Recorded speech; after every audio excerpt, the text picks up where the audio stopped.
I'm Candace. And I'm Ripley. And this is Comicsplaining, the show where, much like a three-fingered death hand from above, we're here to ruin your day. That's not a good endorsement. Fine. Okay. Well, right now, we're going to read Journey into Mystery number 101, which came out in December of 1963, so we're almost in 64. That's exciting. That's exciting. We just moved into, 1966 with the X-Men. Well, it's taken us a long time to get here. It sure has. It feels great to be here in 1964. This issue was written by Stan Lee, pencils by Jack Kirby, inks George Roussos. I don't know how to pronounce that. That's a new name? Letters by Sam Rosen. Okay, that's a familiar name. Indeed. Oh, and yes, there is a three-fingered robot on the cover. Along with the return of Zarko, the Tomorrow Man. Great. Yeah, you were waiting with bated breath. Indeed I was. So once again, Thor is just walking down the street for no reason. No, he's mad because Odin said he can't see his girl. Yeah, he's mad because Odin won't let him date his girlfriend. Yes. And he is walking down the street in a huff. Stomping over trash cans. He apparently kicked a chunk out of the lamppost. Thor is now the Juggernaut. Yeah. Whatever gets in his way gets trumped. Pretty much. There's a bunch of people around who are like, oh, why is Thor in such a huff? And he finally notices them, so he tells them to go away, and he's like, mortals, I don't care about you anymore. God, you gotta be worried about fucking ants listening in on you fucking everywhere. Oh, right? Yes, so there are ants who notice that Thor is in a huff, Hulk destroying can't perform things. in a fucking circus. Thor can't have a temper tantrum. In public. Oh, God. Thor is having a temper tantrum. He's in a huff. He's destroying things, and he's talking about how he doesn't care about humans anymore. And these ants overhear him, which means, of course, that Hank Pym knows that he's in a mood. So Hank decides that he's going to suit up as Giant Man, and he's also going to call Iron Man. And the two of them, and also Janet, are going to go see what's up with Thor, because, well, first of all, he's their friend, and they're worried about him. But second of all, because... he might be their foe, and they're worried about that. Right. He's very, very strong, and he might destroy things, which he already has done. Yeah, we gotta call the Avengers in on this trash can kicking bandit. Yeah. So they show up just in time to see Thor destroying a truck. He just punched the whole front end off that bitch. Oh yeah, he destroys it. And they help the poor guy who was driving it, and then they take off after Thor, and they're, trying to reason with him, because they're worried about him, and they want to know what's wrong, and Thor rounds on them and says, leave me alone, you can't help me with this. Go away. Go away. Hank says, alright, you're really asking for it now, but Tony's like, he's got a point. Why? You're his friends. You're supposed to be helping him with whatever personal problems he has. Right. But okay. But you also can't intrude where your help isn't wanted. That's true. And also, Tony and Hank don't really know anything about the affairs of gods. Well, that's only because the gods keep it to themselves, selfish bastards. That's true. So they leave. That was a cool cameo. Hey, it was more effectual than a lot of cameos I've seen from that era. Yeah. This Amazing Spider-Man annual, the first one, I think, where, people from every title show up, and it's just I was reading through it a second time with the X-Men, and it's just the X-Men show up for one panel. Oh, yeah. And shit like that is pretty common at this point. So this is kind of a substantial cameo. True. They said words. They did things. Yep. Well, Thor goes out to the pier to brood. He's thinking to himself about Jane, of course. And what he doesn't realize is that at that moment, Odin is watching him because Loki is creating a projection of him at Odin's behest. God. Yeah, so Odin sees that Thor is troubled. Odin's gonna punish him for being sad? Yes. Ah! He is going to punish him for being sad that he can't date the woman he's in love with. Odin decides that in order to solve this problem, he's going to have Thor's power, as in cut it in half. So from this day forth, he will not be able to control the storm, and he may not come to Asgard. And all of his powers are cut in half until he gives up Jane. Arguably, this is more than half. Yeah, I would say more than half. Odin recounts how Jane stopped Thor from defeating Mr. Hyde. Very judgmental of you. You don't have the full picture, but whatever. Of course, Loki is egging him on to this whole thing. We can't discount that. But, you know, I mean, really, it's Odin's fault for listening to Loki. Y'all never fucking learn. No, they do not. They never learn. I mean, we let family do stupid things to us sometimes. That's true. Why is Loki out of his imprisonment? Maybe he talked his way out of that, too. Yeah. Alright. Well, Thor's coming to Asgard. What the fuck is Heimdall wearing? What is Heimdall ever wearing? He's still skies out, thighs out. He is. Thor's coming to Asgard. He starts talking to Heimdall because Heimdall says that he's not allowed into the city. And then they start fighting. Thor is determined that he's going to get Heimdall out of his way, but his hammer knows no mercy. His hammer knows no mercy, but it's not working because his power is halved. For some reason, he can set his hammer on fire now. See how my hammerhead glows with the untapped power of the netherworlds. What? When did it ever do that? A power which will bring me within Asgard's gates. When did it ever do that? Right now. Well, it's not doing that right now either. No. He makes a really good face. And, you know, he just kind of shouts and throws a further temper tantrum on the Bifrost. Are you hear me, old man? Yeah. Come out here! Talk to me! Yeah, basically that. Odin, of course, sees and hears him, but does not answer, because that, I guess, wouldn't help. My son must be taught never to defy my will. That's why. Yeah, sure. That's why. Yeah. Yeah, it's a lot. Loki sees this and determines that this is the right moment to strike. They're not wrong. No. They go seek out the Norn, or one of the Norns, which is the first instance in this comic of Stan not knowing what the Norns are. What are the Norns and what does Stan think the Norns are? Well, the Norns, there's 3 of them. They're basically the Fates. Pretty much exactly the same as the Fates from Greek mythology. Okay. But Norse. So there's supposed to be 3 of them. One of them was old, one of them is young, one of them is... Middle. Yeah, and they, like, weave the tapestry of fate. Okay. What does Stan think they are? Stan thinks they're just random magical women that can be whatever he needs them to be for the plot. Got it. So this Norn, at Loki's command, shows him to the Well of Centuries, which is made up. And Loki looks through time to find someone who can beat Thor, and finds Zarko. Fucking Zarko. Fucking Zarko, whose memories were erased, as you recall. I did not recall. I forgot that, actually. Yes. When Thor defeated him, he, like, knocked him out of a spaceship in the sky. Oh, right. And he got his memories. Amnesia, basically. God, convenient memory loss was such a plot device. Oh, yeah. Loki restores Zarko's memory. Zarko, suddenly remembering that he's evil, immediately decides he has to... Be evil again? Be evil again. Yeah. It's not enough that he's living happily. He's got a new job. There's people taking care of him. No, that's not enough. He wants to be evil. He wants to take over the world. He decides he's going to go to the past again and once again take their most powerful weapon.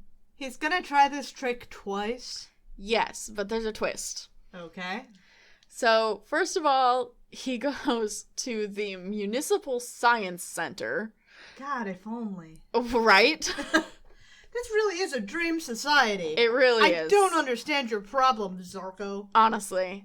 So he goes to the Municipal Science Center to build a souped-up mining robot that's very big and strong, basically. I really don't understand his whole deal with the weapons. Like, he's clearly got it going on here. Honestly. He can build an indestructible mining robot. Surely he's got the world in the palm of his fucking hands. Why do you need a bomb? You can build an indestructible mining robot for free at the Municipal Science Center. But also, you can't fucking build a nuke on your own. Right, sure. Back in the 20th century, a weird obelisk appears. Cool. And Zarko and his robot come out. You know, they start trashing stuff. Because this is what villains do when they want to fight Thor. They just show up in the middle of town and start wrecking shit. Start destroying things, and then eventually Thor shows up. That's just how it is. He's still kind of on the getting rid of weapons thing. He just turned this policeman's gun into dust. Right? One would think for being so pro-weaponry, this wouldn't be his go-to. You would think. Well, indeed, Thor does show up. Typical. Yeah, as he does. You know how he do. So this mining robot the size of it has increased exponentially. See, here it's like twice his height, and then it's still twice his height, and then suddenly it's Holy shit. 50 times his height. That thing's fucking huge. It's ridiculous. It's like ever expanding. Thor shows up. He finds the robot is laying an abandoned building across the highway. Why? I don't know. To block traffic, dastardly motherfucker. In New York? Thor decides he's going to use his hammer to disintegrate the building, but when he hits it, it just smashes it a little bit, and he's like, I wanted it to smash it a lot a bit. Right? I'm not as strong as I was. And then the robot catches him. So does he fly twice as slow now? No. Well, his power's halved. He can only throw the hammer half as fast, right? I don't know what you want from me. I want answers! I would assume he can fly. I at least would say he didn't notice it. Alright. That doesn't necessarily mean his flight speed is diminished, but I don't know. He gets out of the robot's hands. He does that thing where he uses magnets in the ground. Kills a bunch of dwarves, was it? Trolls. Trolls! That's who it was. I remember shit. You do. The robot gets the upper hand and eventually defeats him. And Zarko says, I'm not going to have my robot beat you up anymore, but you have to come to the future with me and help me take over the world. So basically, Thor is the ultimate weapon that Zarko wanted. Okay. Which is kind of cool. Yeah, that's kind of neat. That's kind of intriguing. Mm-hmm. Thor agrees to do this. He vows it because he doesn't have a choice. He vows it, or he just says he'll do it? He just says he'll do it. See, if he were a less honest bloke, that'd be the great way to do it. I know. But that's... What is this look for Odin? Titties out? Yeah. So they go back to the future. Odin in Asgard is like, why is Thor going with that dude? And Loki's like, yeah. He's like, kind of bad, right? Maybe I should be your favorite now. God, daddy issues. Big time. That's the end of this issue, except for the Tales of Asgard. Oh, Heimdall's wearing the same thing. Yeah, pretty much. So, Tales of Asgard, we start with, this is another Boyhood of Thor story. He looks cute. He does look cute. We have Heimdall standing watch on the Bifrost, and it seems that the forces of evil are about to attack. The forces of evil, all the sinister, powerful menaces which would destroy noble Asgard. I'm really glad that had an asterisk on right. it, because I could not figure out what the forces of evil are. That never would have sorted that out. See, you put an asterisk on that. I assume that this is going to be something in comics that I missed. I assumed it would be like a breakdown of exactly what the evil forces are, but no. Yeah. No. It's just, evil things. Evil things. Thanks. Teen Thor is there. He's gonna help Heimdall. Heimdall says no, because Thor is still a baby. Good on him. Yep. And he has a silly shield. Loki, meanwhile, has heard this and tells Thor that he found a breach in Asgard's defenses that no one else knows about. So Loki takes him to this hole in the wall, I guess, and tells him that he can stay here and gain glory by defending this hole while Loki goes to get the other warriors. But Loki made the hole. Loki made the hole and also told the forces of evil about the hole and is not planning on getting help for Thor, so Thor dies. And Asgard falls, and Loki is the favorite son of no one? No, see, what Loki wants is for Thor to be out of the picture so Loki can become the favored child and get the hammer. Right, but if Loki the bad wants the guys hammer. get in, Yeah. there's a hole in this plan. Well, I guess Loki is banking on the other warriors being able to defeat the bad guys. Yeah, gambling. Yeah, pretty much. But okay. Loki, of course, is not going to get help, so Thor starts fighting the bad guys alone. We have quite an assortment here. We have a Norn, yet again. That's not what they do. They don't ride dragons? They do not ride dragons. That's fucked up. They should get to ride dragons. Yeah, we have Rime Giants and the last of the Ice Giants, which I thought we established that Odin killed all of those. Right, I thought it was explicitly established that he took out the last of the ice giants. Right. We have a troll, I am not going to pronounce that name, and we have Skoll and Hati, the wolf gods, which it's weird that they're here because they're supposed to be chasing the sun and moon until the end of days. But okay. Gyarados? Gyarados, that's his name. You got it. I nailed it. They start fighting. It's not going very well for Thor because he's a baby and he's also only one dude. And they start to turn him into a tree in what is possibly the most horrifying rendering in a Silver Age comic. Fucking horrific. It's really, really terrible. I hate it. Also, dude in the next panel, clip your toenails. Nasty. At that fateful moment, the warriors of Asgard show up and start fighting the guys. This dude's weapon is really weird. It is, but it's cool. Rule of cool says it stays. Alright, fine. Odin and all the warriors show up, and Thor apologizes for not being able to fight back the forces of evil by himself, and Odin is like, no, you did great. You held them off until we got here. That's good. They just heard him fighting. Which is fair. Yeah, definitely. There's another hole in Loki's plan. Yes. The forces of evil, seeing that the warriors have come, decide to flee, and Thor, having done another valorous thing, is able to lift the hammer more than ever. Yay. Yay. I really thought that the hammer thing was like an all or nothing thing. Yeah. Yeah, usually it is. Except when you're a baby Thor. Maybe it didn't have that enchantment on it yet. Yeah. I mean, it would be really weird if whoever is worthy gains the power of Thor when you are Thor are not able to be Thor. Oh no, that happened later for sure. But what they're establishing here is that you can only lift the hammer if you're worthy. Yeah.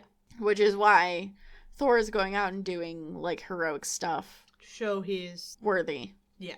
So, take that as you will, I guess. I don't think it's right. I think it's not right. I agree. Taking a bold stance here. Alright, here we go. We're gonna continue with Zarko. Another titanic triumph from the Marvel Age of Comics. Is it really? Yeah. Definitely. Okay. Okay. In the future, we have Zarko showing up with Thor. We recap what happened last time. We don't need to do that. Thor and Zarko show up in the future to start conquering everything. Loki is watching this, of course. So Loki can see through time, too? Yeah. Cool, I guess. So why doesn't Loki look through time and see that his scheme doesn't work and then not do it? That's a at great... various points in time? That's a great question. Zarko takes Thor back to his house and gives him some snacks. I guess it would be spoilers and ruin the fun. Yeah, that's true. It's good that he gives him snacks. It is. And then he starts to hatch his plan, which is not to fight anyone or take anything over, but just to, like... Scare people and wreak havoc on the infrastructure, basically. I mean, wreaking havoc on the infrastructure is a genuine tactic, I think. Yeah, fair enough. So they destroy the moving sidewalks, they destroy a bunch of flying cars, they destroy the operations of some... Say fuck the police. They say fuck the police. Finally. Break traffic lights. Yeah, and then they walk through town like, we're in charge now. Like, okay. So these dudes show up and they're like, oh, we're gonna take you before the World Council. And Zarko's like, no, I don't follow the commands of anyone. I will go to the World Council, but not because you told me to. And he tells Thor to destroy these guard dudes. Thor doesn't want to hurt them, so he destroys their guns. He harnesses the alpha particles from the atmosphere and focuses them with the gleaming head of his hammer.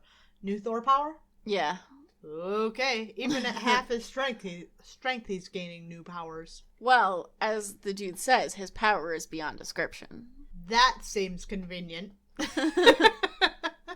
And Zarko doesn't like this very much. He's like, I wanted you to destroy them. But Thor's like, I don't want to hurt them, so he just uses the sun to put them in a trance. That's a new power.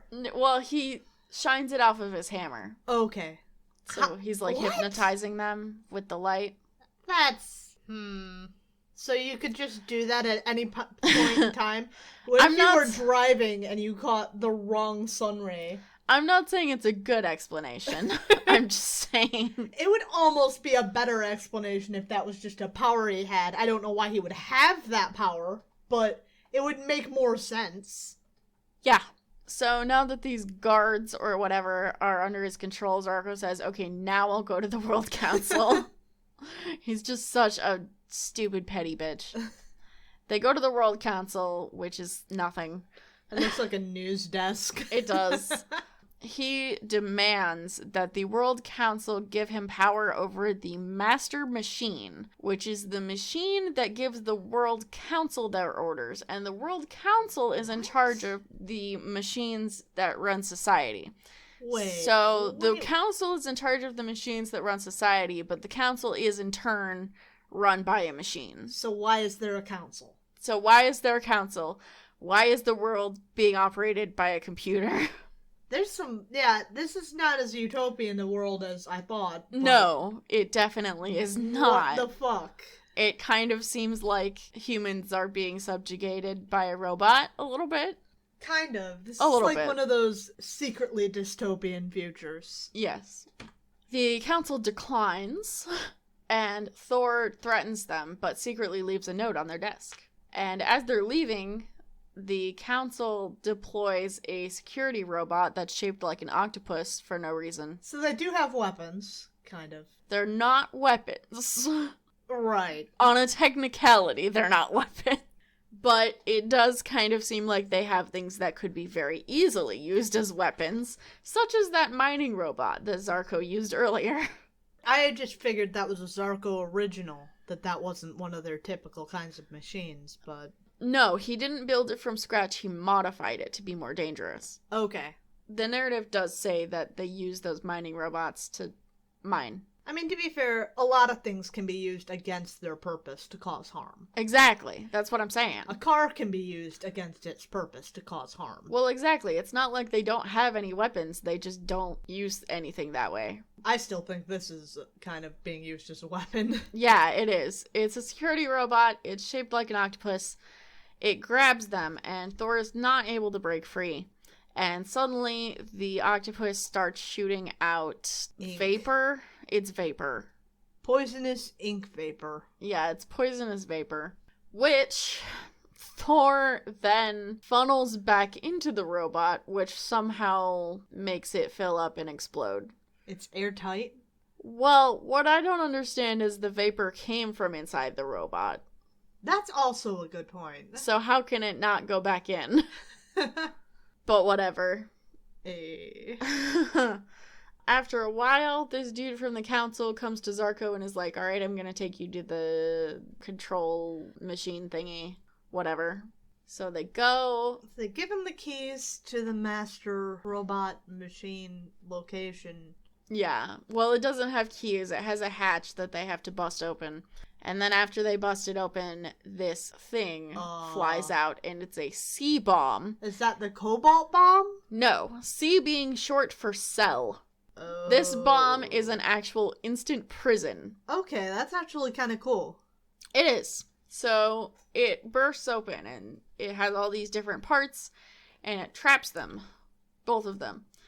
And this is a bad cell. It's a bad cell. So it traps them, like, really close to the ground with these, like, spindly legs that are super far apart. But At least Thor acknowledges this. This is stupid. He says there's plenty of room to crawl out between the metal legs, but suddenly they're pushed against the ground very hard. So there's something more to this cell, I guess. But the cell isn't indestructible. It's not indestructible, So it's a bad cell. Yeah, so Thor is able to shove his hammer out and smack the thing and get out. And then they go into the place and they find the master machine. I don't understand why Thor's going along with this now that he's gotten Zarko away. Well, I was wondering that too. You would think as soon as the mining robot was gone, Thor would just smack him one. Yeah. But apparently we're going with the whole an immortal god cannot betray his oath. Right. A god cannot betray his oath, so Zarko told Thor to help him take over, so Thor's gonna do that. Stupid. So now that Zarko has control of over this master machine, Thor has fulfilled his oath, so he's gonna fight Zarko. Now that I've done it, I can beat the shit out of you. Yeah. Zarko uses several things that kind of seem like weapons. Yeah. Also, Thor announces he's going to fight him before he fights him. Yeah, well, no one ever said he was stealthy. No one ever said he was smart either. No. In fact, I have said the opposite of that many times. Himbo. Yes, indeed. They fight for a little bit, and then... I alone of all the spineless milksops in this century dared to commit a crime, and if you do not halt, I will pull this lever and commit another! No, not a crime! Anything but that! We can't handle your crimes. They fight for a while, and then Zarko backs up to the machine, and he's like, if I pull this lever, I can direct beams of pure force to any place on Earth, destroying whatever they touch, or send them into space, destroying space stations and satellites. And Thor's like, oh, but you didn't know that while you were talking, I have been gently rubbing my hammerhead along the ground, which is weirdly sexual. Very much. I was going to comment on that. Picking up vast amounts of natural energy. Energy which I have directed towards the master machine so that it is now able to defend itself. What? What? The master machine basically puts like a bubble around Zarko. It's a ball of semi-solid energy matter, which makes no sense. Why couldn't it do that before? Why did it need Thor to rub his hammer on the ground? I don't know. But the cops show up and take Zarko away. And it turns out the note that Thor surreptitiously slipped to the council dudes was actually detailing this plan somehow. He... what? Yeah. He knew he could do this and the machine was going to do that and... I guess the note was basically just to tell them to give up the shit because he was going to take care of it. And this council dude was like, oh, I learned in history that you're a cool dude, so it's fine. Good thing the education system taught him about Thor. Stand back! I have no time machine to travel in, but my hammer will serve me well. By swinging it at exactly twice the speed of light, I can move backward or forward in time. I hate it. At least last time it was only because he had a special rock. And now he can move twice as fast, despite being half as powerful. So, before he could move faster than light, which, like, how much faster than light? Now it's twice the speed of light. And his power is halved. I don't understand. So, before his power was halved, he could move 4 times the speed of light? What the fuck, man? Yeah, I have questions. But he returns to the 20th century. And Odin is proud. Odin is proud of him because he beat the bad guy. Loki is upset. Loki is magenta. Loki is magenta. And eyes. Tales of Asgard. Another boyhood of Thor at the age of 18, specifically. Yeah, he does look older. Is this 18 relatively by God aging, or is this 18 by... how old he actually is? I don't know. It says he's 18, so I'm gonna believe Stan and say he's 18. Alright. Maybe it's like, this isn't a reference you would understand, but like in Dungeons & Dragons, elves age normally. They just... Are perpetually adults. Yeah, pretty much. Alright. So there's no old elves? there are elderly elves, but only when they get to very, very old. Okay. They mature normally, I guess. Yeah. And then they age slowly. 18-year-old Thor is going to see the Norns. Well, the Fates, he calls them, which are the Norns. It's the same thing. He's going to ask them if he will ever be able to win the hammer, because that's his hyper-focus. Yeah.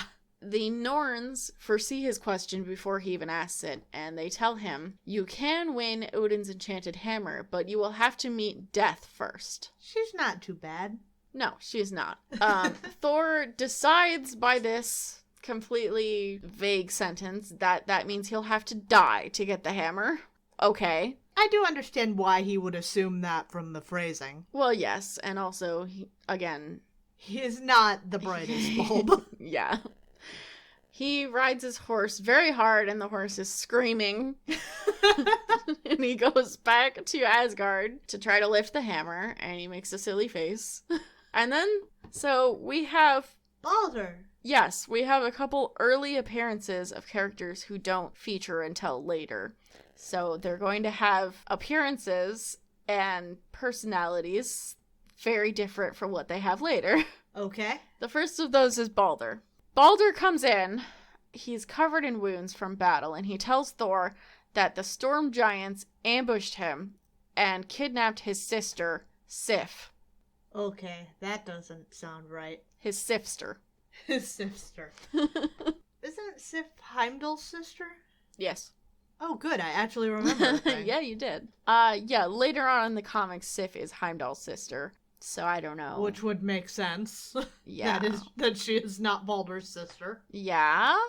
Given what we know about Baldur. Given what we know about Baldur. Thor decides he's going to go save Sif. And in his rush to do so, he picks up the hammer. Hey, he did it. He did it, but he doesn't even realize it because he's in such a rush.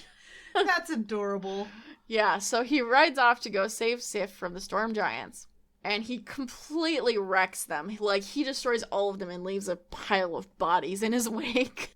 And finally, he goes to talk to the king of the storm giants, who apparently is not a god, but has always longed to be a god. So he explains to Thor, because he doesn't want to get hit, he explains to Thor that Hela said if he gave Sif to her, she would make him immortal. And he did that. Because it seems like this dude is kind of a little bit of an unscrupulous coward. Would seem to be. This dude gives up Hela's location to Thor because he doesn't want to One would think that would be obvious. Yeah, you would think. The place is named after her. But okay. He doesn't want to get smacked. Thor goes to meet Hela. We see Sif. That is a look. She has purple hair. Oh, yes. Hela is very purple. I'm digging the purple hair, though. Yeah. Sif also looks very different. Yeah. Yeah. Thor gives up his life in exchange for Sif, and Hela is about to accept this, but decides that she can't take the life of someone so selfless and noble. Which is pretty cool of her. Yeah. Why did she want Sif so bad, anyway? Like, Sif specifically. I don't know. Maybe she has a crush on her. Okay. Headcanon accepted. I'm fully willing to accept that. Sure. I know little enough about Hela that could be true. Hela lets them both go, and they ride off into the sunset, and Thor has his hammer now. Nice. Got the hammer, got the girl. Oh, yeah. He's looking good. Living a life. Oh! Here we go. We got a couple more Thor staples here. I'm excited. The Executioner does not look how I expected, though. The Enchantress is a little different, but close enough. The Executioner has a bucket on his head. Alright, we've got Journey into Mystery number 103, which came out February of 1964. Making lightning speed. Yes. Written by Stan Lee, pencils Jack Kirby, inks Chick Stone, letters Sam Rosen. Alright. Thor is in the middle of town again. He's actually just returned from the 23rd century after dealing with Zarko, and he's weak from his exertions. He actually collapses in the middle of the road, which is cool. and some dudes honk at him because it's New York. And eventually... Hey, I'm walking here! And eventually a cop comes by and is like, hey, Thor, you can't just sit in the middle of the road. He'd, like, move it to the sidewalk. Yeah. And Thor's like, nah, I'm good now. So he takes off and flies back to his office and turns back into Don Blake. Once inside his office, he immediately falls asleep on a table. That's cute. And Jane comes in the morning to find him asleep. And being very worried about him, she shows him to the couch in his office and sets him up for a nap. It's very cute, honestly. Jane doesn't understand why he never suggests marriage, but have you considered dating the man first? Right? While he's asleep, Don dreams about his fight with the Tomorrow Man in the future, and that goes okay. It's really kind of pointless. On Asgard, Odin is once again pondering why his son will not give up on the love of his life. And Loki posits that perhaps Thor would give up on Jane if he met a woman more beautiful and more desirable, and says that there is such a woman in Asgard. And Odin thinks this is a good plan, I guess? He knows exactly which girl. Yes. She's famous, apparently. Odin sends Loki to fetch the Enchantress. She has a very fancy house. She's cute. She is lounging luxuriously in some furs. Good for her. You know, she's doing pretty well for herself. Loki says that only I know that the beauty of your form and face are matched only by the cruelty of your ambition and your scheming heart. So, she's pretty and evil. That's typical. Fine. It's fine. She's cute. Honestly, that makes her more attractive in some ways. Honestly? She has ambition. Yeah. That's hot. Loki took his helmet off to talk to her, and he has a weird head sock. Of course he does. Of course he does. He tells her about Odin's mission to gain the heart of Don Blake, which will therein gain her the heart of Thor. And she says she's long wanted to gain the heart of Thor, so she's down for this. Loki has the hots for her. What a look! Yeah. Loki has the hots for her, but they both say that they can't be together because they're too much alike. And they could never trust each other. Which is a bit of a cop-out, but okay. I'm sorry, she's too hot. She's very hot, I know. The Enchantress goes to Earth and goes to a salon to get a new wardrobe. And a fashion designer sees her and is immediately like, yes, God, I will make clothes for you. You're so fucking pretty. She gets her new clothes and she gets in a cab and she's like, take me to this place. And the cabbie's like, oh, I'd take you to the moon if you asked me to. Same, bro. Same. I feel you, cabbie. She shows up in Don Blake's office and asks for a consultation, and Jane leaves the room. And while she's gone, the Enchantress kind of shows Don her hand and then shows Don her face, and he's like, oh, she looks familiar. Oh, it's the Enchantress, but it's too late. She's swooned into his arms and then kissed him. Just as Jane came back in the room, of course. And she sees Don kissing another woman who's prettier than her and runs out, typically. Again, because she assumes that being a nurse for someone is the same as dating them. This is cheating. Of course. The Enchantress, who does not have a name at this point, I will point out. They haven't said her name. Just Enchantress. Just the Enchantress. That's her name. She is a little befuddled by this because no one has ever told her no before. So she decides that the only way to win Don Blake / Thor's heart is to get rid of Jane. Now, did Odin see this coming when he engaged her services? I think not. You think not, but he had a very specific aim in mind. Yeah. One would think he might not oppose this too much. I don't know. Maybe I'm assuming evil intent on Odin. I don't think it's wrong of you to assume evil intent from Odin, but I think in this case, maybe he didn't entirely see this coming. Okay. The Enchantress goes back to Asgard to enlist the help of the Executioner. Wow, I wonder what she wants. Yeah? Really, we have no idea. The Executioner is a big, scary-looking dude with an axe who has the hots for the Enchantress because everyone does. Same. Right. So she gives him this task to get rid of Jane Foster. And he goes to Earth to do that, presumably. Why did Don have a picture of Jane on his desk? Yeah, and it's like one of those little, like the Wallet kind you put size. in a wallet. Yeah, it's very weird. Meanwhile, Don is looking all over the place for Jane and can't seem to find her. So he turns into Thor so that he can get a bird's eye view. And in fact, he goes to the police station and demands that they issue an all points alarm. Like, dude, she's not missing. She just doesn't want to talk to you right now. Right, you can't do this, and also you shouldn't do this. It's an abuse of power. Well, the cops in response to this say, hang on, I just got a call. There's an 8-foot tall guy in strange armor carrying a huge battle axe. Why is the executioner 8 feet tall? I was wondering that. But I guess he is. So there you go, people. The executioner's 8 feet tall. Well, it certainly makes him easy to find. It does. Oh, Jane's looking cute today, too. Yeah, she is. She's got her hair done up. She's wearing a cute coat. Meanwhile, downtown, the executioner is looking for Jane, and he's able to scan all of the faces in the crowd and pick out the right one, which is a cool skill. Using his superhuman falcon hunting vision. Yeah, indeed. Instead of killing her, he whirls his axe around and creates a portal that sends her to Limbo. Huh.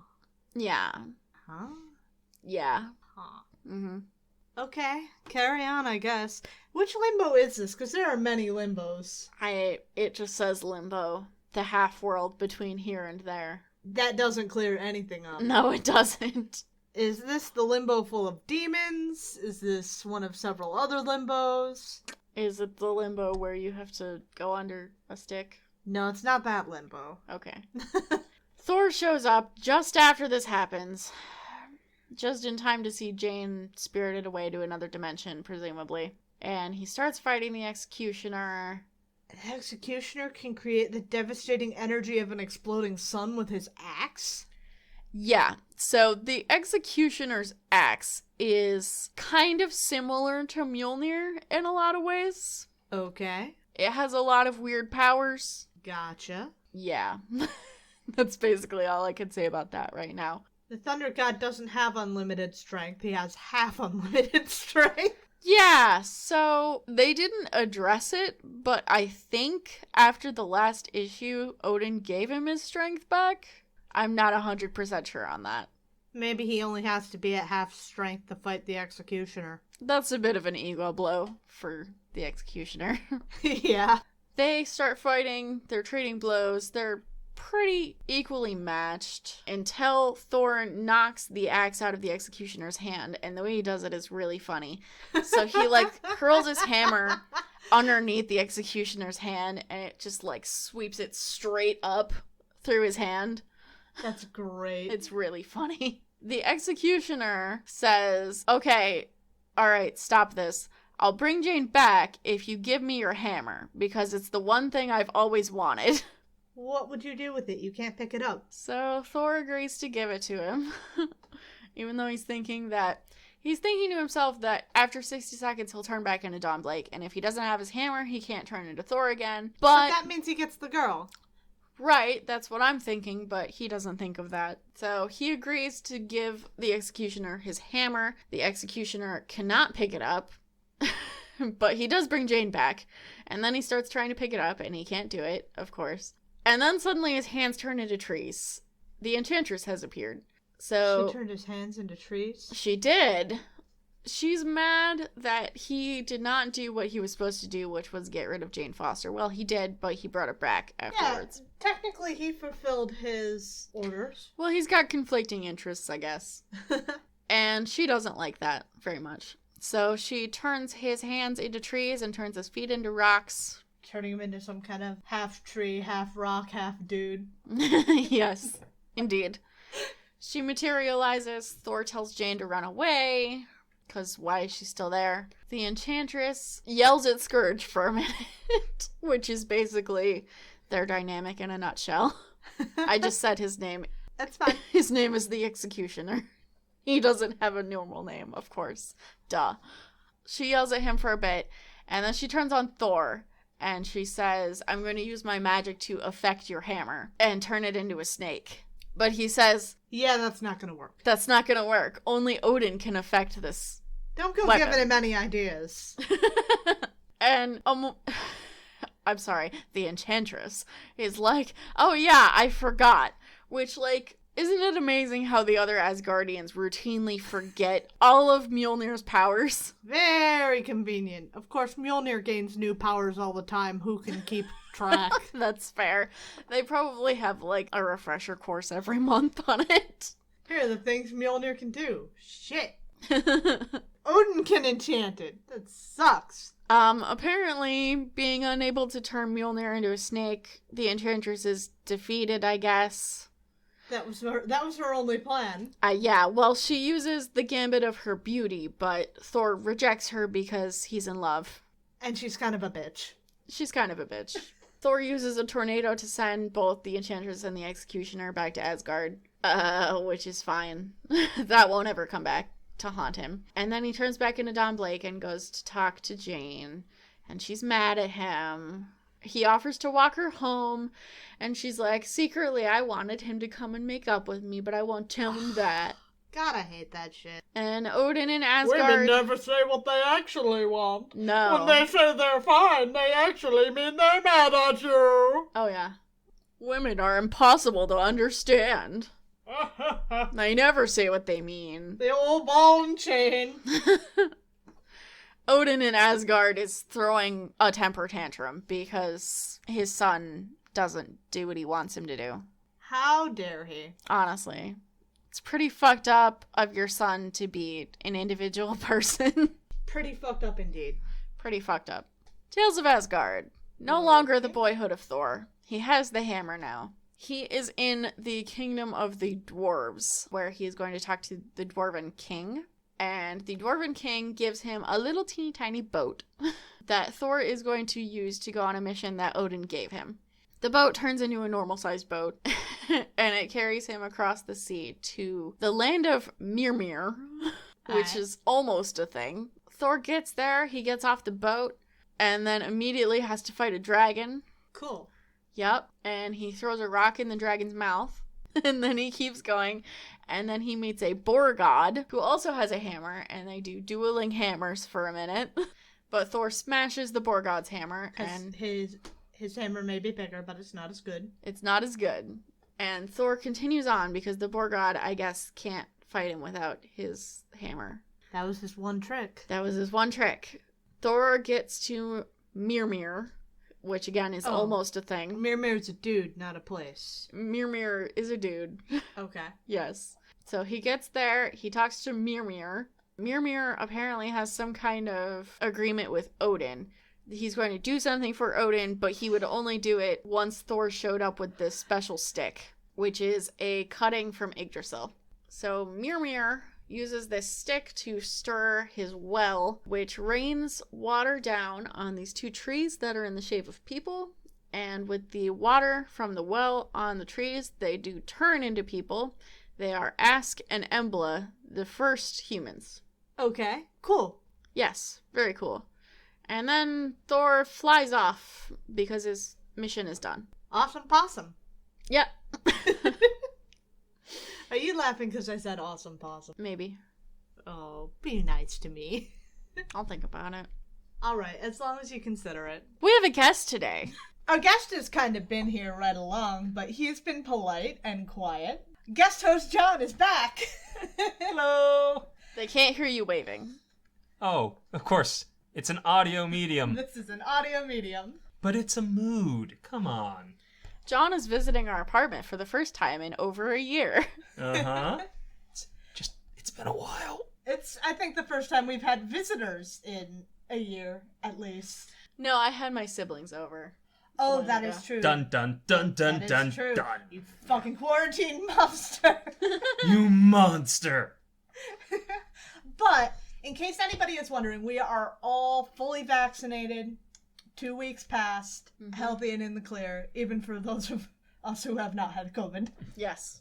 We're all doing good here, and we just wanted to follow up on the fact that, while John had read a few comics before, When last we spoke to John had not been reading much in the way of comics. I hate you. Let's follow up on how that's been going. I hate all of you. It's not their fault. No. John, would you say that coming on this podcast changed your life? I have opinions on the Marvel Civil War. How would you say that it adds up against the movie Civil War? Less satisfying. It's that ending.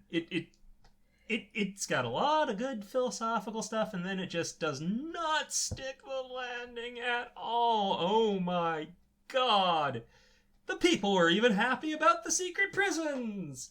Oh, the secret prison's bad. The secret prisons are very bad. So, what have you been reading, and what kind of has been your approach to reading? I started with everything Miss Marvel, Kamal Khan had been in. I got caught up, and then I had a bit of a conundrum. I'd only read about 250 or so issues of anything, and what next? Well, y'all gave me some good authors to read, and I'd kind of decided I want to know more about these champions. And it turns out one of them actually goes back pretty far. Amadeus Cho goes all the way back to World War Hulk, which is actually pretty close to Civil War, and I probably would have gotten sucked into all of this just because, well, what the heck happened to Hulk anyway?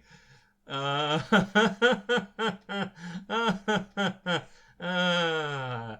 does that add up? Because I've never actually read World War Hulk, despite it being fairly lauded as... Or I've read World War Hulk, I haven't read Planet Hulk, and you have now. So Planet Hulk, I don't know much about Hulk. I did read the lead up to Planet Hulk. You could tell me anything about Hulk and I would probably believe you.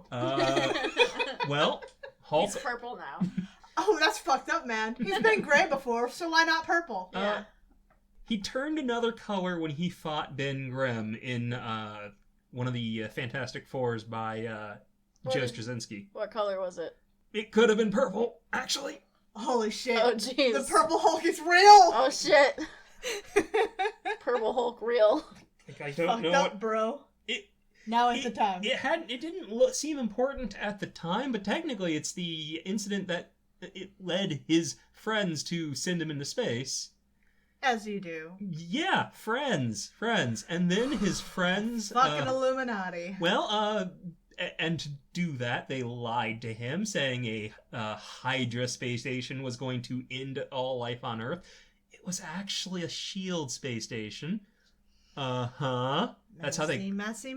And once he was there, they used that opportunity to send him to a planet that was uninhabited and safe. But he got sucked into a space butthole and ended up on a terrible world where he was forced to fight as a gladiator, and he ended up fighting and defeating the Red King, becoming the Green King, having a wife, almost having kids. Well, I say kids. I do say almost. 'Cause, see, those heroes of Earth had one last gift to give. The ship he was on, it was also a bomb.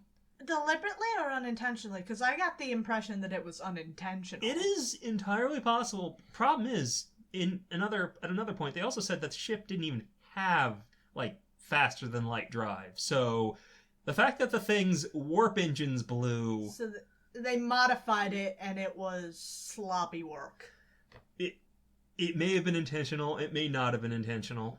Maybe they didn't want him figuring out... how to come back. Yeah. So, hey, he'll live. It's an uninhabited world. Who cares if it goes boom? Well... he was a king with a wife, with a kid on the way. And his kingdom was flourishing. He was bringing people together. It was great. Now, from what I understand, at least part of Thor Ragnarok is part Planet Hulk. How would you compare the two? Positively, negatively? I haven't read it. I thought you read Planet Hulk. I read it, not Ragnarok. Thor Ragnarok, the movie. Yes! Because isn't there a comic event called that? Not really. Not that I can think of. Well, see...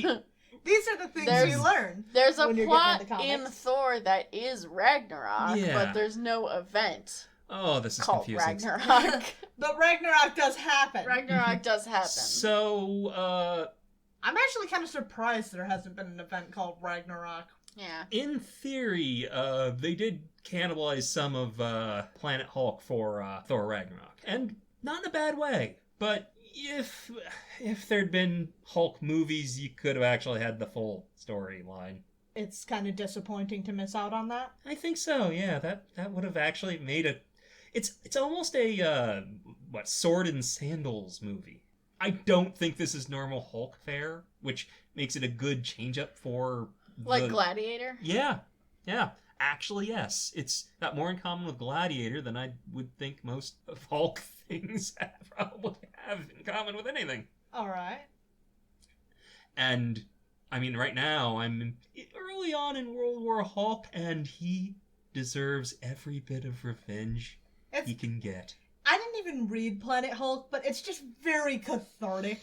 You have no idea. Just because the idea of these bastards shooting him into space, they deserve everything they have coming. The fucking Illuminati. And Tony brings his Hulkbuster. The fucking Illuminati they sit here and decide, I think it would be best if we manipulate all of our friends into doing the things that we think are best constantly. Oh. And I find that to be a really bastardly idea. And So not even considering the things that they directly did to Bruce/Hulk, not just they him. deserve everything they get. Oh, and it's like they know it because they've been preparing for the day he comes back. The Of course Illuminati they are. is definitely very shitty. They have anti-Hulk nanites. I love the idea of the Illuminati, but I also hate the Illuminati. Oh, they're the worst superhero team-up, which also Well, makes them the best superhero team-up. You'd probably hate them less if the narrative acknowledged how shitty they are. Well, Namor usually tells everyone that they're horrible, so... That's true. Namor is both on the Illuminati and the Cabal, though. Yeah. You haven't gotten to the Cabal yet. Namor's, like... The Cabal is fun. The Cabal is spectacular. Namor is horrible, and I think I like him a lot for it. Just because he's always... You guys suck. I just want all women are queens Namor back. But... just looking at how much they prepared for Hulk to come back. They even tried to neutralize his cousin. Didn't work.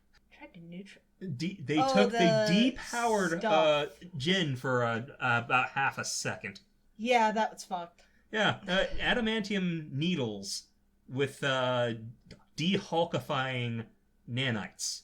Stay out of the fight. And it worked for a moment on She-Hulk. Tony hit regular Hulk with it. He didn't even feel it. Yeah, No, you messed up. You made a huge mistake. And, I mean, in the Illuminati series, we get to see Black Bolt do the voice thing. And when he does the voice thing, he tears a hole in space-time. Hulk, on his way to revenge, stops off on the moon. He breaks Black Bolt after getting whispered. And then his response? I don't want you to whisper. I want you to scream. So what you're saying is you've been enjoying the comics? Yes! Okay. Yes! So this Yes. is not... I don't take any blame because you're enjoying this. Monster. I'm innocent. All I've done is show you onto a path of a new hobby. Yes. Monster. You asked for things to read. I gave you things to read. Monster. So what has been your approach? You've been taking these things, and it's kind of funny because you're kind of spiraling around. It's an odd approach, but I understand why you do it. I don't know the timeline, so I just want to know what happened and when it happened. And that's very hard to grasp as a new reader, so I think I understand. Going through that period of time and just reading the things that you're told are good is an approach that makes a lot of sense to me. Because at least this gives you context for the things that are going on in comics currently, kind of, sort of. I do actually have an approach. Yeah. So as I go through the years, there are all these crossover events. You can blame a terrible, terrible character for the first one. I met him, though. The Beyonder. Oh, God. Yeah, he was... The Beyonder's a bitch. He lives on an asteroid in the solar system that he turned into Manhattan. You should read Secret Wars, too. No. No, I should. And it's not like the app has all of it. You shouldn't read Secret Wars 2. No one should read Secret Wars 2. But it is literally responsible for modern crossover events. Yeah, I think it's funny. We were looking at this the other day, and while it was one of the most high sales books of the year, that series, it was one of the worst rated, just panned. Because the whole thing, as a crossover event, as a not crossover event, is apparently horribly incoherent. Incredibly so. Which is impressive. But that said, I basically read the crossover events that I pass through that are relatively adjacent to the stuff I'm reading. Yes. And I'm going to end up reading a lot more Herc stuff than I was expecting. Yeah, that's kind of the way I did it when I was reading through X-Men the most recent time, too, because when I read through Spider-Man, I pretty much just read the things I was told to read, the issues and stuff, with variations. There were things I delved more heavily into. Civil War, I read a little more thoroughly, because I was into that. But when I read through X-Men the first time, I'm currently on my second read-through, catching things that I didn't... Well, because when I read through them, I wasn't reading every appearance of the X-Men. I was reading, technically, every appearance of Cyclops, along with every issue of the core series for the X-Men. But that meant skipping over a lot of X-Force, New Mutants, Excalibur, a lot of side books that he wasn't in. So I've been going back through. That means having to read all this Wolverine shit. Oh, you think that's a problem for you? Champions got me this close to doing something monstrous.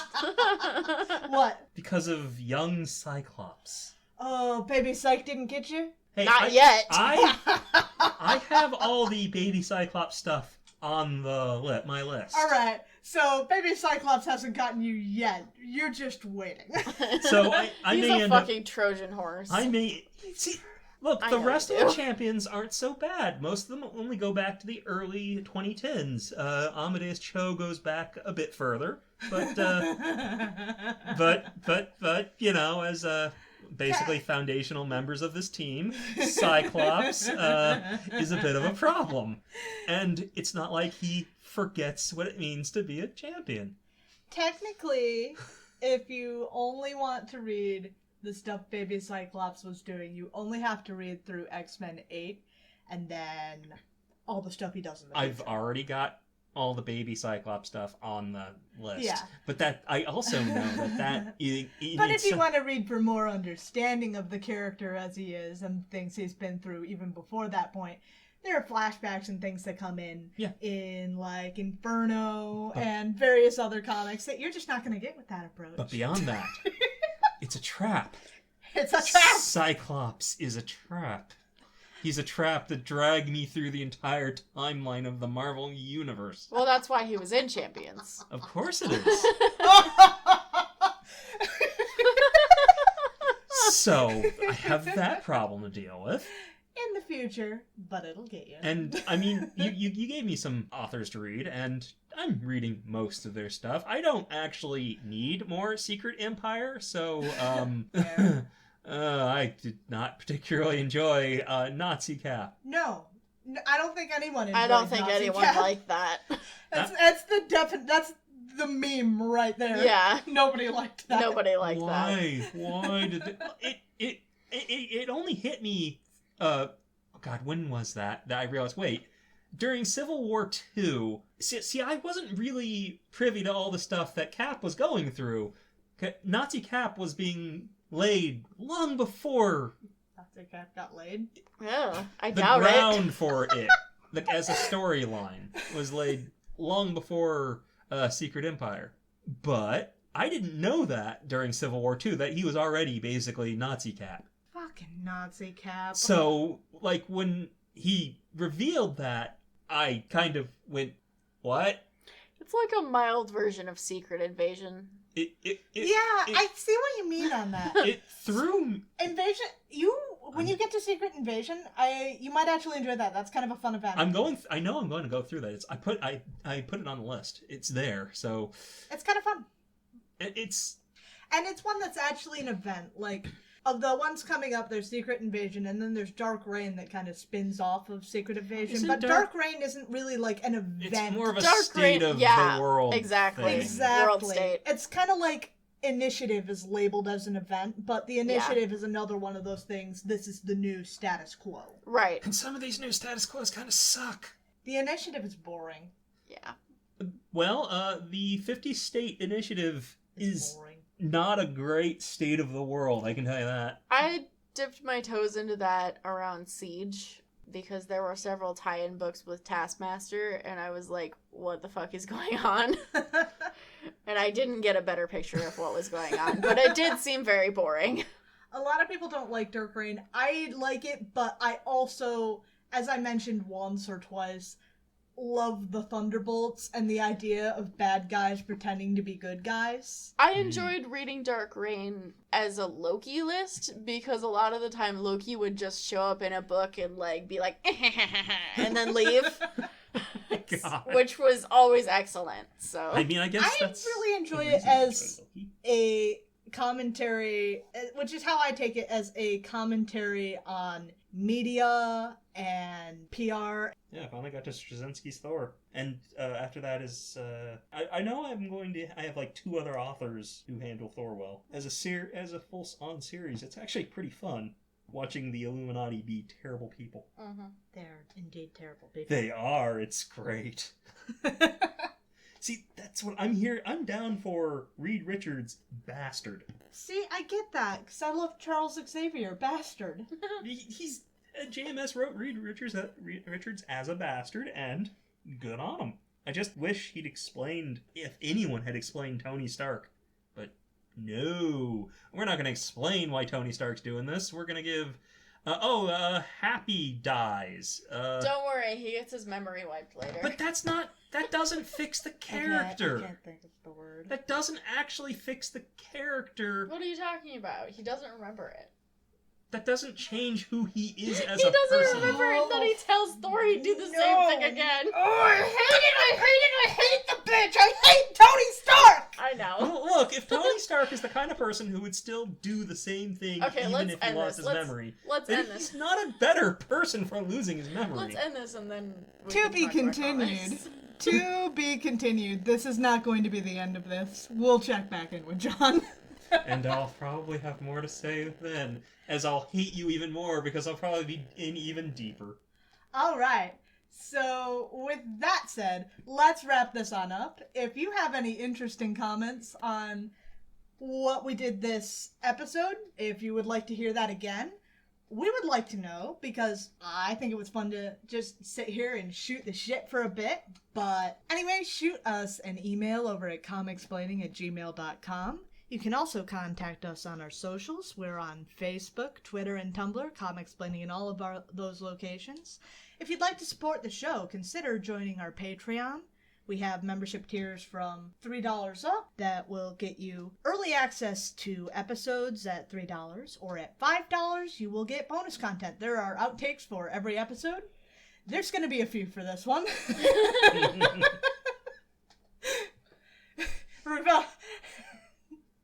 Involving a certain Ben Grimm. I did not say that. Anyway, so that's your teaser on that. Shoot us a review over on Podchaser or iTunes. Rate us 5 stars. We love you. Love us. If you do that, we will mention you on the show. We will absolutely mention you.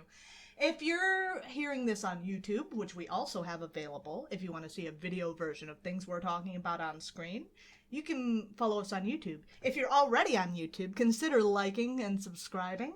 That would be very helpful for us. And comment. And comment. Tell us all the things. And hit that bell. Oh my god, you fucking hack. Well, if it's YouTube, you have to say it. I don't have to say it, and I will never say it. Just watch me in like a year. Yeah. Anyways, if any of you play Marvel Puzzle Quest out there, consider joining our alliance. We are 615. That's the number 6, the number 1, the word fix, as in fixing your car. My webcomic is on hiatus right now, but you can still catch me and John playing D&D every Sunday at 7 p.m. EST on twitch.tv/droptune. Right, with that said, we're going... Hey, what about me? I've got socials. Okay, well, John wants to plug his socials. Let us know what's up with you, John. Not a whole lot. But if you really want to pester me, I am at Repaired Cheese on Twitter. All right, that sounds great. Well, we're going to be back next week with the X-Men. Consider letting us know if you liked the way this discussion topic went, because we hang out with John a lot. Yeah, actually. I am pretty available for you guys. All right. Well, we will talk to you next week. Bye. Bye. Bye.